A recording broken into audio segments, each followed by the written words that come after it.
Hi అండి, నమస్తే. Welcome back to our channel. ఎలా ఉన్నారు? మీరందరూ చాలా బాగున్నారా? బాగుండాలనే కోరుకుంటున్నానండి. నేను కూడా చాలా బాగున్నాను. ఈ వీడియోలో నేను కొత్త రెసిపీతో మీ ముందుకు వచ్చేసాను. అదేనండి, ఈ పాటికి మీకు అర్థమైపోయి ఉంటుంది కదా, క్యాబేజీ ఫ్రై. చాలా సింపుల్గా, ప్రత్యేకంగా ఉడికించకుండా, స్మెల్ లేకుండా మంచి టేస్ట్తో ఎలా తయారు చేసుకోవాలో ఈ వీడియోలో అయితే నేను చూపించబోతున్నాను. ప్రాసెస్లోకి వెళ్ళే ముందు ఇలాంటి మరిన్ని మంచి వీడియోస్ కోసం మన ఛానల్ని సబ్స్క్రైబ్ చేసుకోండి, ఆల్ బటన్ని క్లిక్ చేయండి. మరి ప్రాసెస్ చూద్దామా? ముందుగా స్టవ్ వెలిగించుకొని ఒక 3 టేబుల్ స్పూన్స్ ఆయిల్ వేసుకొని పోపు దినుసులు వేసుకొని వేయించుకోవాలి. ఆ తర్వాత 2 రెమ్మల కరివేపాకు వేసుకోవాలి. ఇప్పుడు నేను ఒక 1/2 కేజీ క్యాబేజ్ తీసుకున్నానండి. దాన్ని ఇలా సన్నగా తరిగి శుభ్రంగా కడిగి వాటర్ పోయేంత వరకు వడేసుకున్నాను. ఇప్పుడు ఆయిల్లో క్యాబేజీ వేస్తున్నాను. ఇప్పుడు ఒకసారి ఆయిల్ చక్కగా కలిసేంత వరకు కూడా కలుపుకోవాలి. ఆ తర్వాత చిటికెడు పసుపు, కొంచెం సాల్ట్ వేసుకోవాలండి. ఇప్పుడు కొంచెం మనకి ముక్కలు ఉడికేలాగా. ఇప్పుడు ఒకసారి బాగా కలిపి మూత పెట్టి, మర్చిపోకండి స్టవ్ని లో ఫ్లేమ్లో పెట్టి మధ్యలో కలుపుతూ చక్కగా మగ్గేంత వరకు ఉడికించుకోవాలి.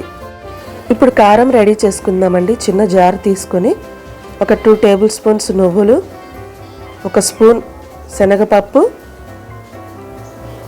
కొంచెం జీలకర్ర, ఒక 4-5 చిన్నుల్లిపాయలు వేసుకోవాలి.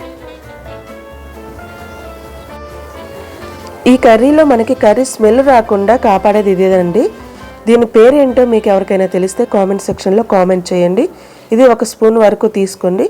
ఇప్పుడు కొంచెం సాల్ట్, 2 టేబుల్ స్పూన్స్ కారం, మీ కారానికి తగినట్లు మీరు వేసుకోండి. ఇప్పుడు ఒకసారి గ్రైండ్ చేసుకుందాం. ఇదిగోండి, చక్కగా ఇలా గ్రైండ్ చేసుకోవాలి. ఇప్పుడు ఒకసారి మనం కర్రీ ఉడికిందో లేదో ఒకసారి చెక్ చేసుకుందాం. చూడండి ఫ్రెండ్స్, చాలా చక్కగా రెడ్ అండ్ బ్రౌన్ కలర్లో మగ్గిపోయి కూర చక్కగా రెడీ అయిపోయింది. ఇలా ఉడికిన దాంట్లో మనం ఇప్పుడు గ్రైండ్ చేసి పెట్టుకున్న కారాన్ని నేను 2 టేబుల్ స్పూన్స్ వరకు వేస్తున్నాను. మీరు మీ టేస్ట్కి సరిపడా వేసుకోండి. చిన్నపిల్లలకైతే కొంచెం తగ్గించి వేసుకోండి. ఆ తర్వాత బాగా కలిపి ఒక 2 మినిట్స్ వరకు మూత పెట్టి మగ్గించుకోండి. అంతేనండి, క్యాబేజీ ఫ్రై చక్కగా రెడీ అయిపోయింది. అస్సలు స్మెల్ లేకుండా, సపరేట్గా ముందుగానే ఉడికించే పని లేకుండా చాలా తక్కువ టైంలో చాలా టేస్టీగా రెడీ చేసుకోవచ్చండి.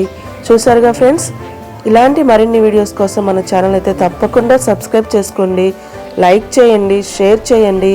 ఆల్ బటన్ని క్లిక్ చేసుకుంటే నేను వీడియో పెట్టగానే మీకు నోటిఫికేషన్ అనేది వస్తుంది. Thank you for watching friends.